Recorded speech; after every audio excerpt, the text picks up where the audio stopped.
Welcome to the PR Maven podcast. And in this episode, I'm speaking with Michael Sean Comerford. Michael Sean Comerford is a writer and Pulitzer Prize-nominated former international journalist who worked in Chicago, New York, Budapest, and Moscow. He has bicycled across country 3 times and hitchhiked across America, Europe, the Middle East, and North America. He's ridden freight trains and rounded up cattle out west, studied Buddhism in the Himalayas, and won a heavyweight boxing championship in Ireland. He toured almost 100 countries, swam the headwaters of the Nile, fought off a hippo attack, and toured ecological disaster areas in the Amazon. Comerford's bylines have appeared in the Huffington Post, New York Daily News, Chicago Tribune, Chicago Sun-Times, Daily Herald, Copley News Service, Budapest Sun, Budapest Business Journal, and the Moscow Times. He lives in the Chicago area to be near his daughter, Grace. He's promised her that he'll stay closer to home for a while. Welcome to the PR Maven podcast, a podcast all about growing your network and building your brand through traditional and digital networking techniques. I'm Nancy Marshall, the PR Maven and CEO of Marshall Communications. I've been strengthening brands through PR for over 35 years, and now I'm celebrating the success of executives, influencers, business owners, and entrepreneurs from all around the world, all of whom have cultivated their brands and broadened their networks through traditional and digital networking methods. Each week, I interview one of these interesting and influential individuals and provide an opportunity for you, the PR Maven Nation, to gain insights from their strategies and stories. So stay tuned for this week's episode, and thanks for listening.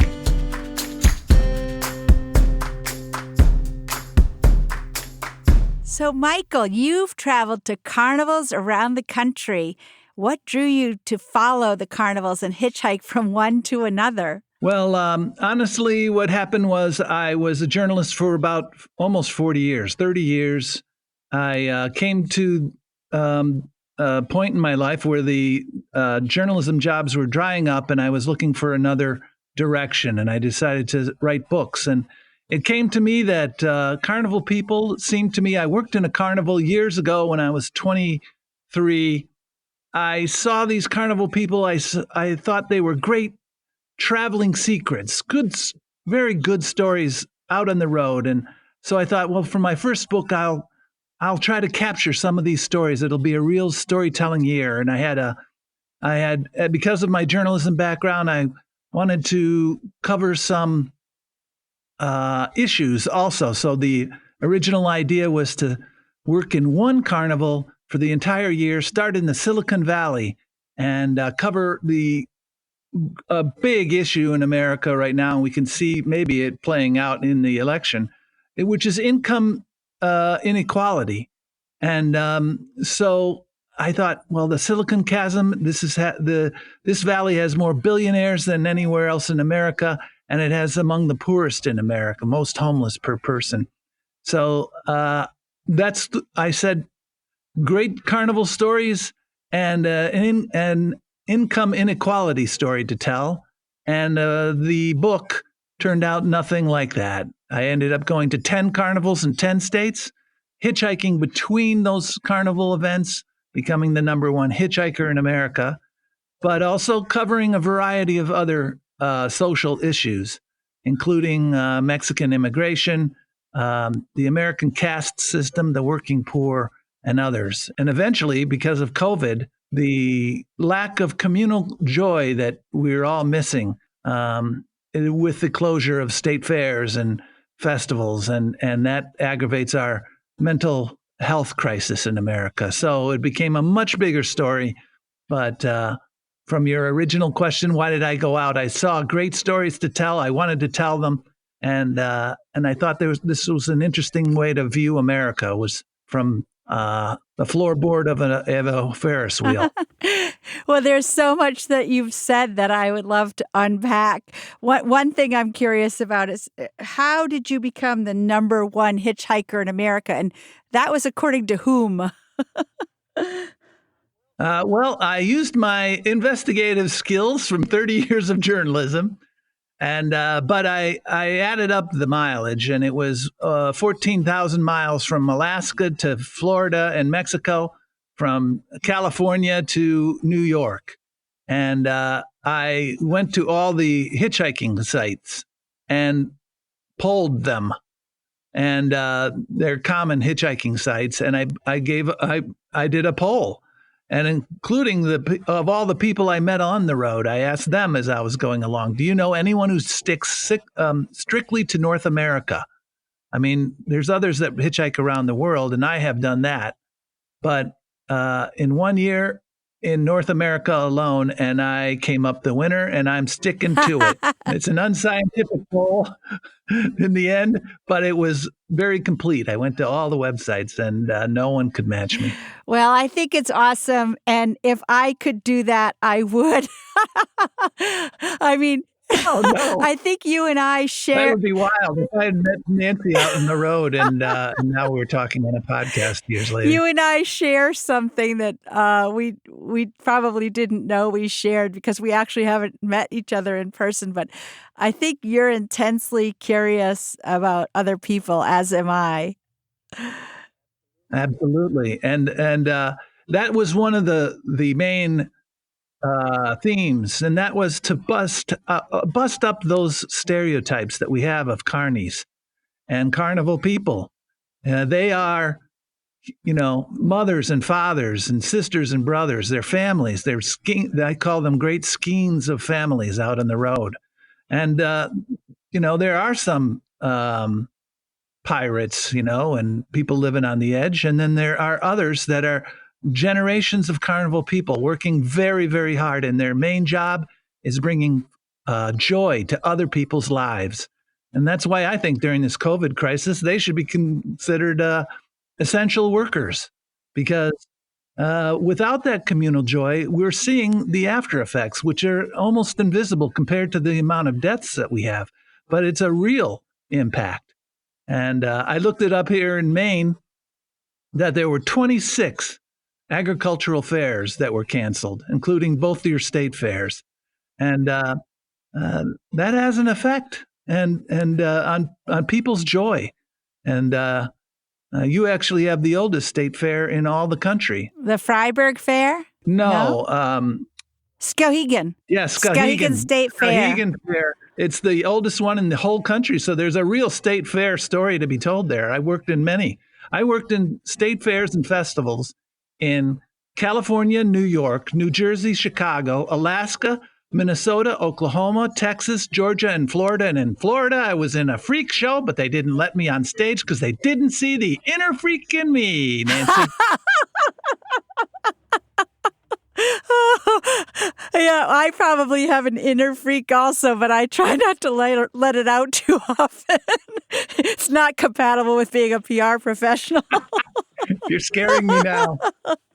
Oh my gosh. Well, it sounds like you have really traveled widely and dug into the inner fabric of culture, which I love. And that ties into my next question, which is about stories or tall tales from carnivals. What are some of your favorites that you have uncovered? Well, they were people, and part of it is to not make them into stereotypes. But I met so many different kinds of people on the road, and wouldn't you know it, I was supposed to have it right in front of me. There it is. All right. So here's some of the ones that I'd like to mention. One is I met I called her Kathy the Fish Lady, but the Fish Lady in San Francisco in Oakland. She said the reason that she was doing all that she did, which was run a kiddie joint, which is the name for a game. The reason she did all that was for the kids. And she said, I never had any children, but I do this for the kids. And if they don't win, I cheat for them. I make them win. And she says, you'll find that throughout the carnival here, especially among the jointies, which are the game people. They have their own lingo in carnivals, and a jointee is a game person, and a ride jockey is a person who runs the rides. And I was both. I ran rides and I ran games, and so I could make your day or break your heart. But so I found her motivation was actually sort of common, that she wanted kids to be happy. And one of the stranger guys I met was a guy I called the Tub Thug. And he traveled with me through the state fairs of Minnesota, Oklahoma, and Texas. And in Texas, one day we were sitting around talking, and I said, Tub Thug, what makes you, who you are? And he goes, well, of course I'm a pimp. He was a pimp. And he was running girls in every town that we were in from the carnival. And he says, well, here in Dallas, I have a few girls, and I'm afraid that, I love pimping because I'm the best at it. I'm Sir Dre, the greatest pimp in Dallas. And I go, holy crap. Well, he's confident like you are as the number one hitchhiker. Right. Yeah, he didn't do a scientific poll either. And so he said, what are you the best at, Mike? And I go, well, nothing. And he goes, well, he says, but I want to change my life. And as the world's greatest pimp, right? He said the thing that he wanted most in life was one good woman. He said, if I could find one good woman, I'd change everything. I'd get a CDL.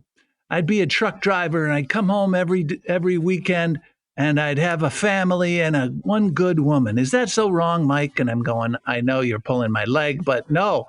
But it struck me that he found carnival life easy, the pimpin' life he was excelling at, and the life of having a home and a family was the Mount Everest to him. And I thought, wow, now this guy is sort of interesting, even if he is sort of playing me, because I just never thought of it. I mean, when you're living on the edge of society, the center of society looks like a long way away, almost unattainable. I also met Ward Hall, who was the last king of the sideshows. And he was in his 80s when I met him. He's since passed away last summer, but he had performed in, I forget, dozens and dozens of TV shows and been in cameos in movies. He had performed at the Kennedy Center, at the Met, and at Radio City Music Hall. And he had written plays, and he and of course there were biographies about him and everything. And he had run freak shows all his life, and so he'd worked with pinheads and the claw boy, the lobster boy, bearded ladies, half men, and I interviewed the half man, Shorty Dangerously, who talked about they cut off his legs when he was born because of the birth defect he had. So he was called the half man, and he would walk around on his hands at the freak show, and I asked him, well, what is it like living your life? And he said, well, I can tell you one thing. It's been way better since I became a freak. He says, now I travel the world. I have fans on the internet. I'm loved and adored. And he goes, my life would never have been as rich as if, without this freak show. And so I go, well, if life isn't all about perspective, I started seeing life through his eyes, and life through that pimp's eyes, and life through Ward Hall's eyes, and life from a working poor whose lives would be upturned if you just drop your cell phone. How are you going to afford another one? You're broke by midweek. The pay is so low. So, and yet you're working constantly. So it was a real exercise in bending the lens. Well, I can tell that you're a great interviewer, and that's probably why you're a great storyteller, because I think you have the ability, I think it's called empathy, actually, to put yourself in another person's shoes and see life through their eyes. So I'm sure that your book is really fascinating, and I definitely will plan to read it as soon as you send me a copy. I will. And then I want to read your views on it Okay. because I definitely do. And but when you were talking about storytelling before the show started, and that's something I learned here. I mean, I was a journalist and a storyteller. I went to college in Ireland, for God's sake, and I named my dad's boat Shanachie, which is Gaelic for storyteller. And I am fascinated with storytelling. But in writing this book, I realized once again how much in your profession, public relations, and in marketing, it's not just the story you mean to go out and tell. It's the story you start refining and retelling, changing with the retelling and with the changing circumstances. My book wasn't about COVID. I did this book before COVID, before the COVID outbreak. But when I was writing it, boy, COVID became part of it toward the end. And I started out to write one book. I ended up writing another. And I think that's the way all businesses go, is that you refine your storytelling as you go along. And, but be aware that life is a story, and we're storytelling apes. What do you mean by that? Well, it's been suggested. I point this out in the book that Homo sapiens in Latin means wise man, but maybe we don't so much answer to that as pan neurans, which means storytelling apes. And we are storytellers. And when you think about it, even math and science is storytelling. And almost everything we do in life is stringing together connections and stories. Well, I talk a lot about the story brand or your brand manifesto, whether it's your personal brand manifesto or the brand manifesto of your company or organization.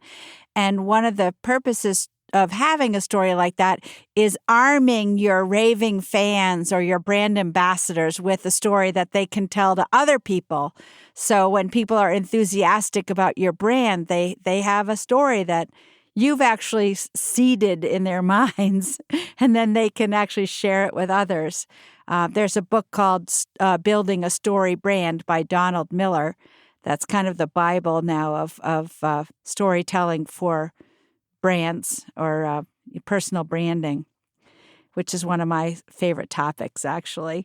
But actually, one of your favorite topics is green living or living green. So can you tell us about your Living Green books? So, as I said earlier, in the transition from being a journalist to writing books, I have to have another book in mind. And this was immersion journalism that kind of transformed into something more because I became part of the story as the year went on. But so I need to write more books, and I don't know that I can live on writing immersion books year to year. Plus, it separates me from my daughter, who's growing up now, and she's 15. But so I decided, well, let's create a self-publishing business that is rapid release. And so I had to examine myself. What are you passionate about? And I think one of the things I'm very passionate about is climate change. And so I thought, well, in the future, the coming year, shortly, I think in January and February, I'll start writing and releasing books on climate change and nonfiction being how to live green, and then some fiction, which is I'm testing out. I'm marketing the idea now, but I have an idea for a Greenie McGeehee series where it's a young girl about 15, about my daughter's age, and her father and her good friends sailing around the world as they're being global activists and solving murders. So it's part thriller, part cli-fi, which is climate fiction. And so it would be a bit of Nancy Drew on a sailboat sort of idea. And we'll see how that goes. I actually wrote one of those already. And I want to see how that goes, see how if I can launch any kind of fiction fast fiction business, and then with some educational books on climate change. Well, it sounds like you have no shortage of ideas. I love that. I bet the inside of your mind is a busy place. Well, yes, and the idea is focus, and you have to have some focus. And right now, I'm narrating the book, so that's a whole new thing. I mean, this is all a matter of, I don't know how many of your listeners are older, but I did this transition when I was 54. I'm now 61, and so I'm transforming my career and life, and I'm now narrating a book, which is a whole different group of skills. And then I'll be starting to rapid release books, which is a whole different set of skills, and learning how to self-publish. I now know how to do that.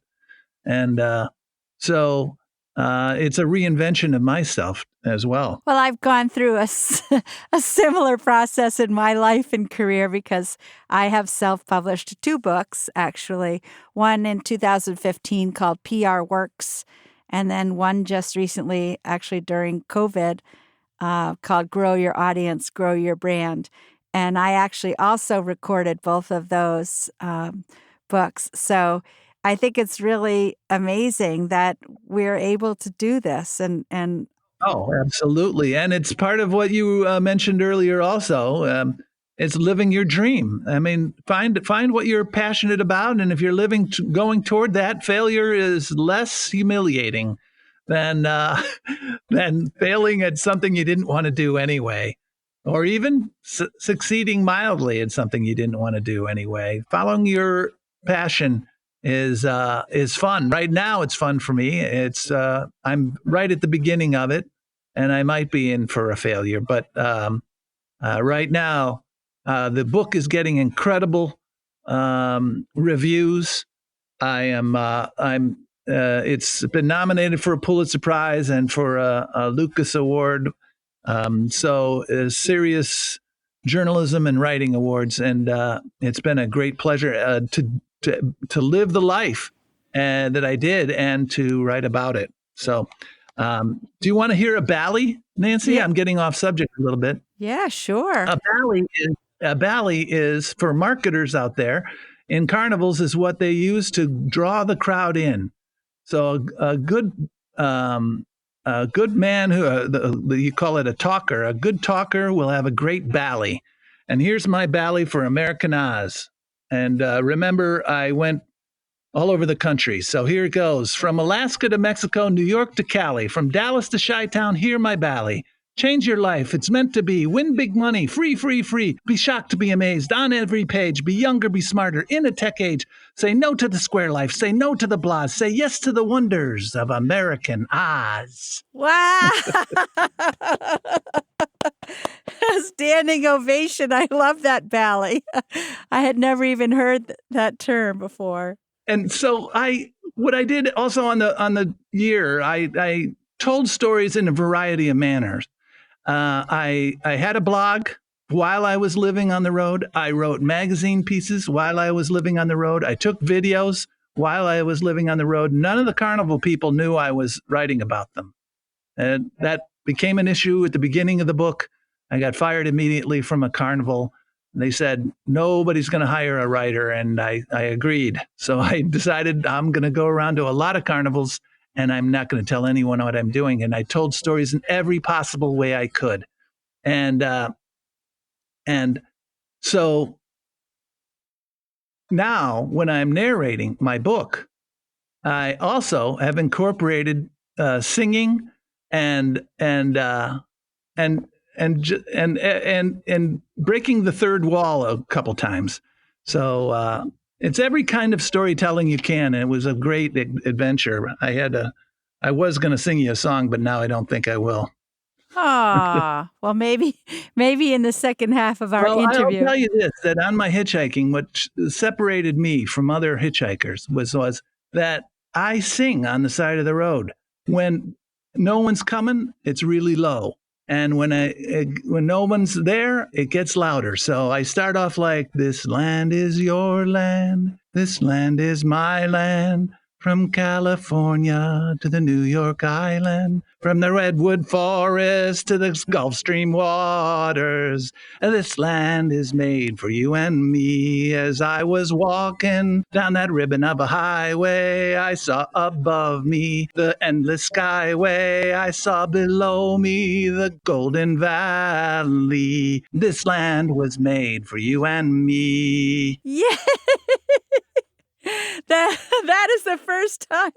That's the first time anybody has sang on my podcast. I love it. One of the things about it is the book is that it's so full of joy, and it is so full of that kind of magnificent panorama of America. From Alaska, where I had Eskimo carnivals working with me, to New York, where the guys were from the Bronx, and Chicago, and the Silicon Valley, where the carnies are from the Silicon Valley. And I went down to Mexico to see the new face of the American Carnival, which is Mexican. And I went down to a little town that empties out of men every year. It's a ghost town of men, anyway, for 9 months. And they go north and they work in the carnivals. And I went down there to see them. And so I saw much of Mexico, too, in there. And the grand panorama of America, the greatness of it, the variety of people in it, is all part of what American Oz is all about. Well, Michael, you're a wonderful guest. Thank you so much. We're going to take a short break now and come back with more from Michael Sean Comerford. And this interview has turned into way more than I ever would have anticipated from someone who I thought was, quote unquote, just an author. But you are so much more, Michael. Thank you so much. And we'll be back with more from Michael Sean Comerford. Do you want to grow your client or customer base? Perhaps increase brand awareness? Maybe tell your unique story more effectively? Of course you do. But you may be worried that you don't have enough expertise to make that happen. Well, no worries, PR Maven Nation. Let the PR Maven herself, Nancy Marshall, show you how easy it is to get your message across effectively using a powerful yet simple tool, a message map. Nancy's training is often called informative and constructive, well-designed and impactful, with a perfect blend of theory and real-life experience. You will leverage Nancy's expertise to create your own message map when you register for this comprehensive online video training course, which is broken down into 4 easy-to-understand modules. Normally, this course is priced at $147, but for listeners of the PR Maven podcast, that's you, PR Maven Nation, it's only $29 when you enter the code word podcast during enrollment.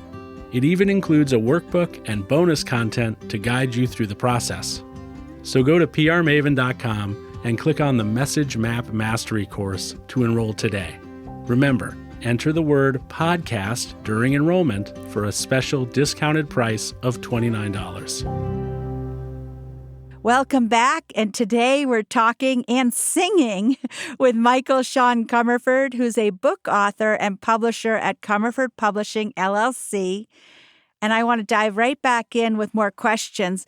Michael, I want to talk to you about storytelling as it relates to your personal brand, as well as the brand of the subjects of your stories. One of the big things about having a personal brand is being memorable, and you certainly have proven to me already that you are a memorable person. So how does storytelling help with personal branding?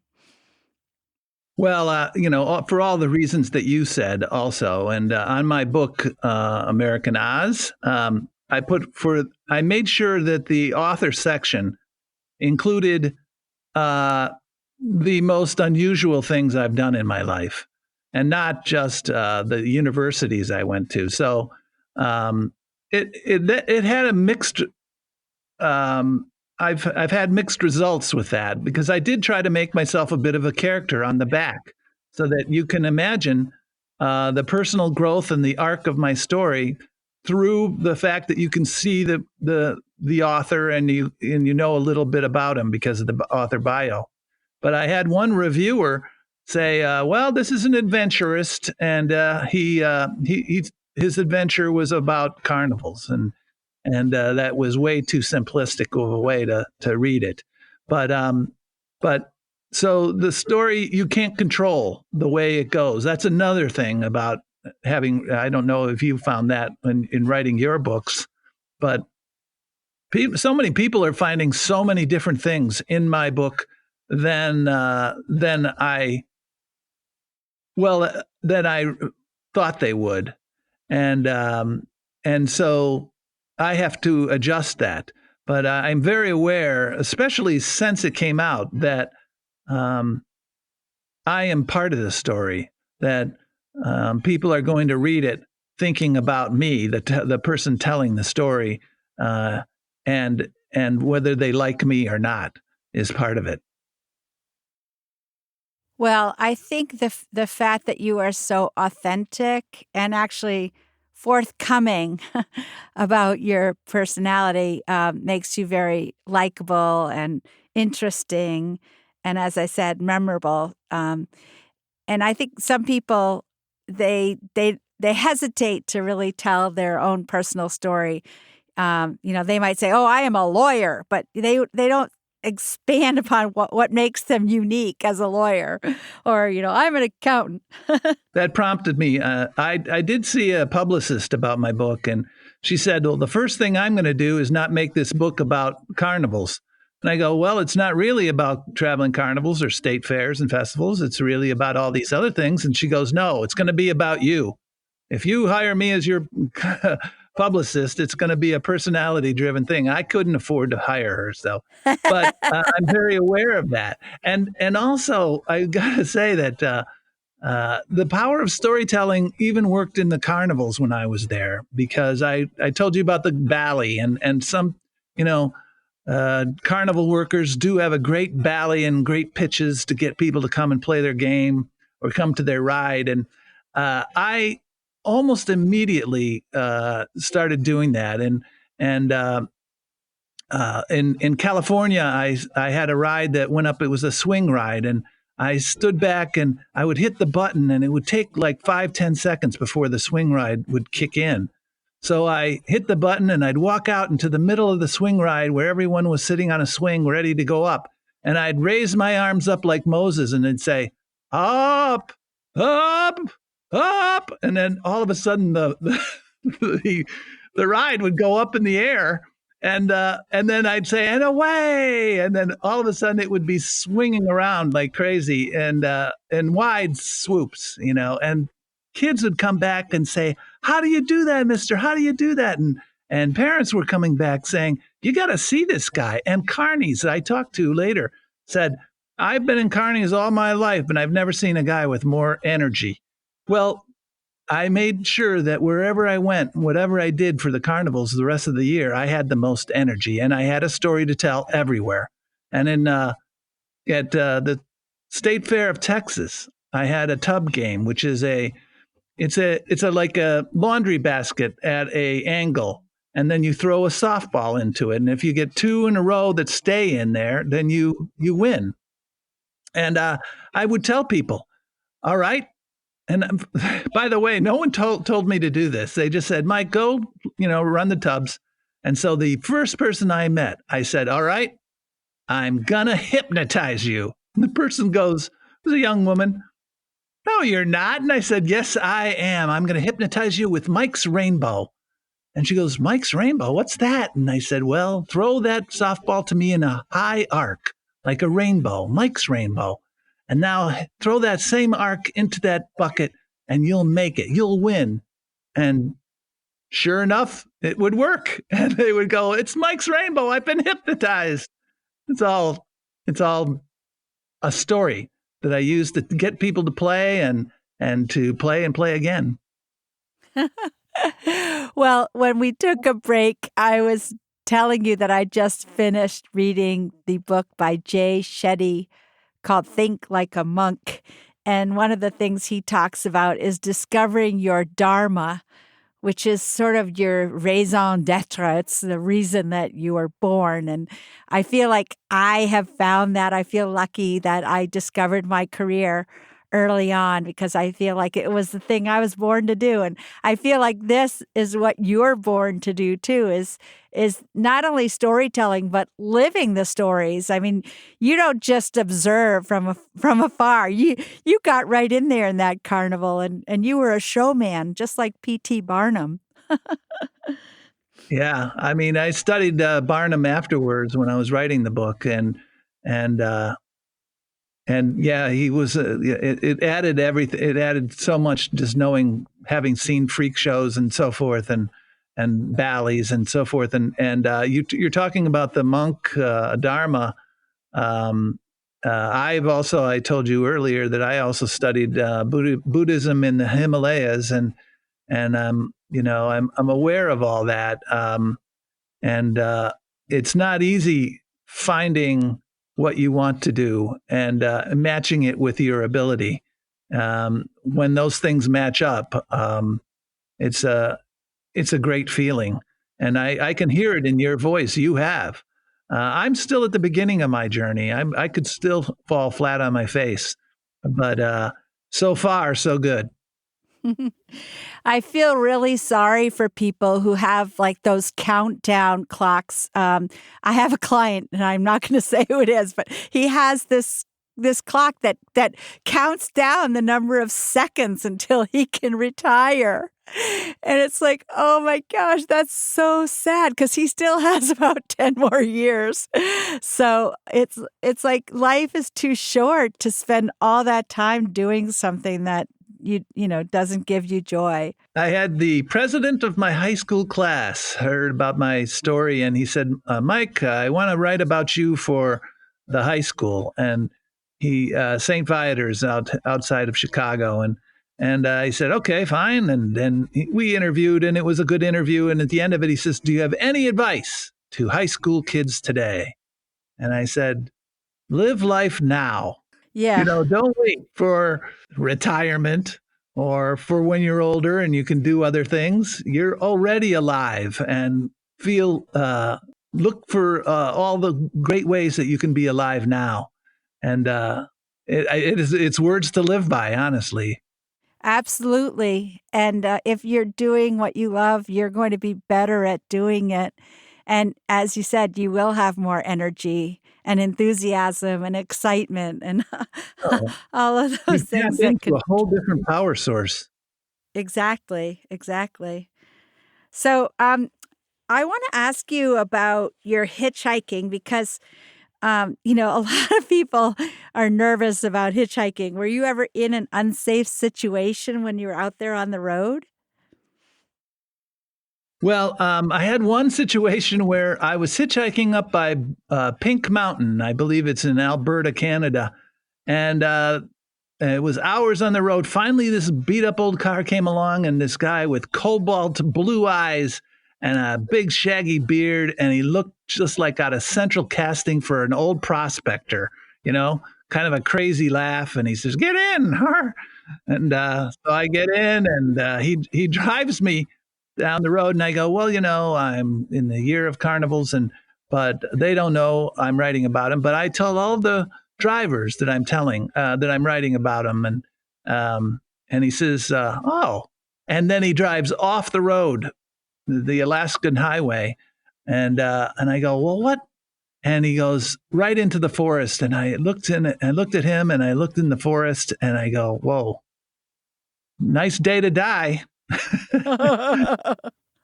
And what he did was he brought me to his house, which was a yellow bus. He was a hermit.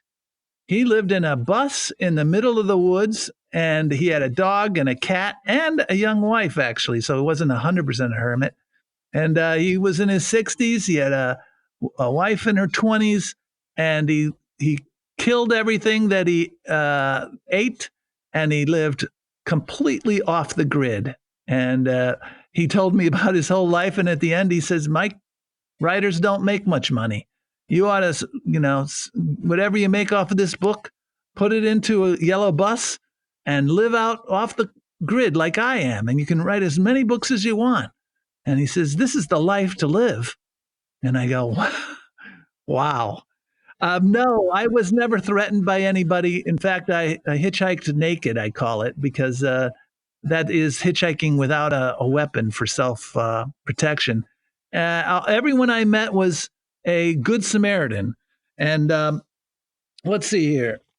Who picked me up? Inventors, lawyers, truckers, families, grandmas, grandpas, rich people, poor people, whites, blacks, Hispanics, Asians, and a lepidopterist, which is a butterfly expert. Magicians, authors, preachers, bloggers, criminals, and maybe even saints in disguise. It's so funny. You don't know this, but I'm sitting here taking notes, and that lepidopterist, I'm going to have to I'm probably going to have to look up the spelling on that one, but that's a great word. Yeah, well, that's right for your note taking. This lepidopterist was a Princeton PhD candidate. He was just down in the dismal swamp with a nets and looking to catch butterflies and to study the climate change on their physiology. And it struck me that how connected all of this world is. And that was one of the themes here too, was that we're all connected in more ways than we know. And the butterfly lepidopterist kind of made me see that right down to the butterflies, everything is connected. I agree absolutely. And, we might have our differences as human beings, but I always remind myself that, every human has a head and a heart, and the key is to find a way to connect with those people. And it's a very good point you're making too, that even the butterflies are part of the World Wide Web, so to speak. Not the internet, but the web of living things on this planet. Absolutely, and it's a beautiful way to look at it too. But at one point in Alberta, hitchhiking, I also write that in one point in the book, I also write that in the right truck and in the right car, the greatest show on earth is hitchhiking. And one time I was hitchhiking up in Canada and I was surrounded by butterflies, or what they call a kaleidoscope. A big group of butterflies surrounded me on a remote highway. And I just couldn't believe it. I was in a snow dome of butterflies. And I saw so much beauty on the road, and I listened to those hitchhiking people. Some of the stories were told to me that were not told to their best friend. Some of those stories were heartbreaking. Some of them were incredibly revealing. It was like a confessional. The greatest stories I heard all year, some of them were in those cars, listening to people tell. One guy told a ghost story, and one guy told a story about his own birth and the Navajo Nation, an Indian kind of myth that he believed about his birth.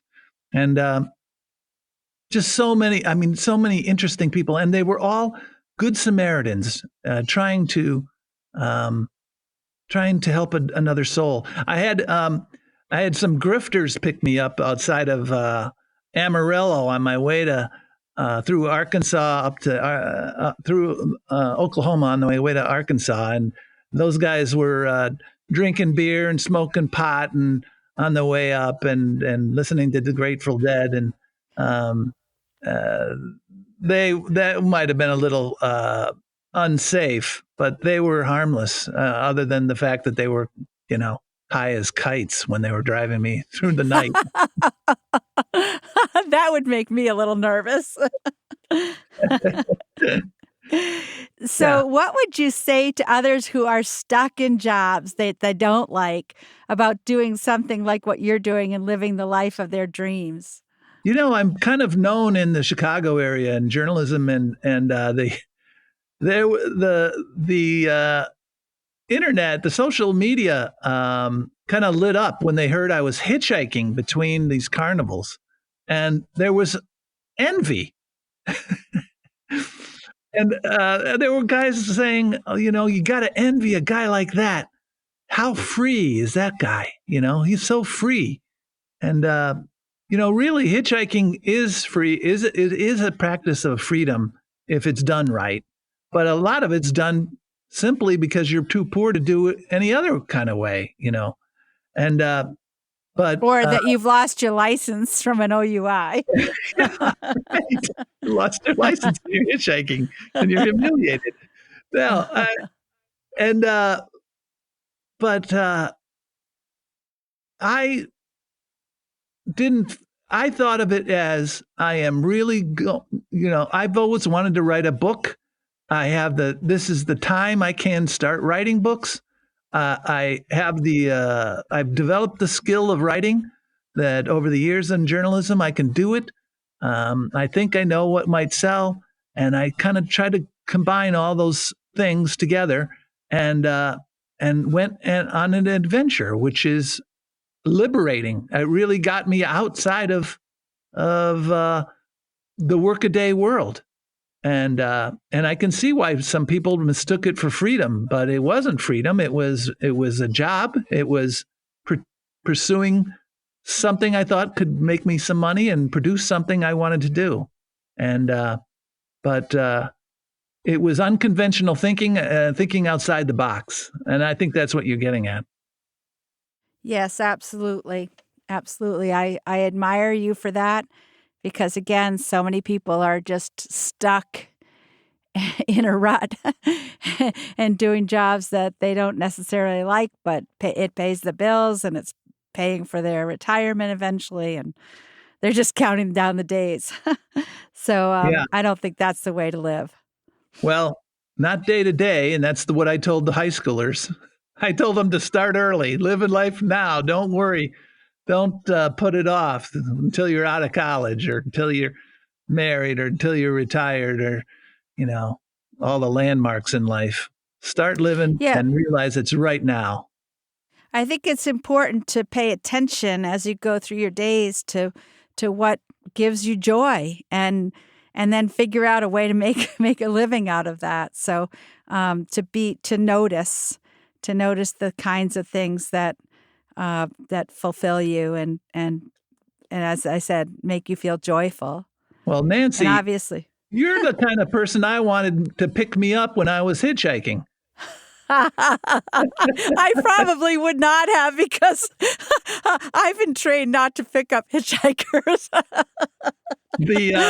There's a public radio announcer in Northwest Indiana, Mike Puente. He says, "Hey, Mike, I heard you were hitchhiking through Gary and you didn't even give me a call. You didn't even let me come by and pick you up." And I said, "I know you, man. I'll bet you were driving right past me, giving me the finger and laughing as you were going past." I said, but most people are too scared to do that. And it does take a kind of special kind of person to pick up a hitchhiker. But it, like I said earlier with my list of all the kinds of people that pick me up, I had grandmothers pick me up, dads with their young babies with them. Did you use a sign or did you just have your thumb out? I had a sign. Mm-hmm.